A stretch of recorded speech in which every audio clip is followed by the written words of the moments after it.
friends, welcome to Ambience kitchen. நம்ம கிச்சன்ல இன்னைக்கு என்ன பார்க்க போறோம்னா சன்னா மசாலா எப்படி பண்றதுன்னு பார்ப்போம்.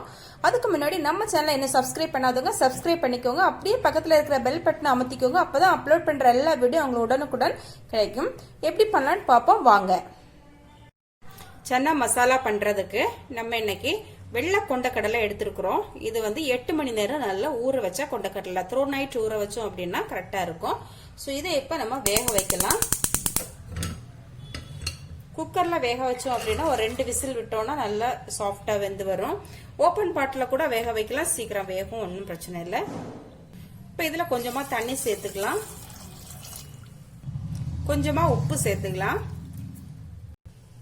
நல்லா கலந்து விட்டுருவோம்.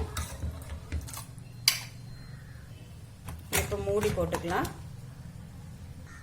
இப்போ ஸ்டீம் வந்துச்சு, விசில் போட்டுக்கலாம். ஒரு 2 விசில் வேக விடுவோம். இப்போ ஒரு கடாய் அடுப்புல வச்சிருக்கிறேன். கடாயில் அடுப்புல வச்சு 4 ஸ்பூன் எண்ணெய் விட்டுருக்கிறேன். அதுல பாத்தீங்கன்னா 2 லவங்கம், 2 பீஸ் பட்டை, 2 ஏலக்காய், அப்புறம் 2 அன்னாசி மொக்கு சேர்த்துருக்கிறேன். இது கூடவே 2 வெங்காயம் அரைச்ச விழுது. வெங்காயம் பச்சை வாசனை போறது வரைக்கும் நல்லா வதங்கட்டும், அப்பதான் கிரேவி நல்லா இருக்கும். இப்ப கொண்டக்கடலை நல்லா வெந்துச்சு, 2 விசில் வந்துச்சு, நல்ல சூப்பரா பக்குவமா வெந்திருக்கு. வெங்காய விழுது சேர்த்து ஒரு 5 நிமிஷம் வதக்கிட்டோம். இப்ப தக்காளி விழுது சேர்த்துக்கலாம். பெரிய தக்காளினா நீங்க 2 எடுத்துக்கலாம், சின்ன தக்காளினா ஒரு 3 தக்காளி எடுத்து இந்த மாதிரி பேஸ்ட் பண்ணி சேர்த்துக்கலாம். இது நல்லா வதங்கட்டும், பச்சை வாசனை போறது வரைக்கும். இப்போ பார்த்தீங்கன்னா மீடியம் ஃப்ளேமில் நான் 7 நிமிஷம் இதை வதக்கி இருக்கிறேன். இப்போ வந்து இஞ்சி பூண்டு பேஸ்ட் சேர்த்துக்கலாம். இதையும் பச்சை வாசனை போகிறது வரைக்கும் நல்லா வதக்கிக்கலாம். இப்போ நம்ம 1 ஸ்பூன் தயிர் சேர்த்துக்கலாம். சேர்த்து ஒரு 2 நிமிஷம் வதக்கிக்கலாம். 2 நிமிஷம் ஆயிட்டு நம்ம மசாலா சேர்த்துக்கலாம்.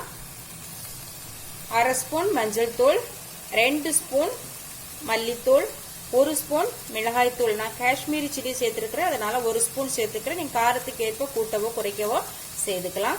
அப்புறம் பார்த்தீங்கன்னா 1/4 ஸ்பூன் கரம் மசாலா. இவ்வளவுதான் மசாலா. மசாலா சேர்க்கும் போது தீய சிம்மில் வச்சுக்கலாம். நல்லா கலந்து விட்டுக்கலாம். ஒரு நிமிஷம் வதக்கிப்போம். இப்ப நம்ம வேக வச்ச இந்த கொண்டக்கடலை தண்ணியோட சேர்த்துக்கலாம். இன்னும் கொஞ்சம் தண்ணி சேர்த்துக்கலாம். இப்ப நம்ம மூடி போட்டு ஒரு 10 நிமிஷம் நல்லா கொதிக்க விடலாம்.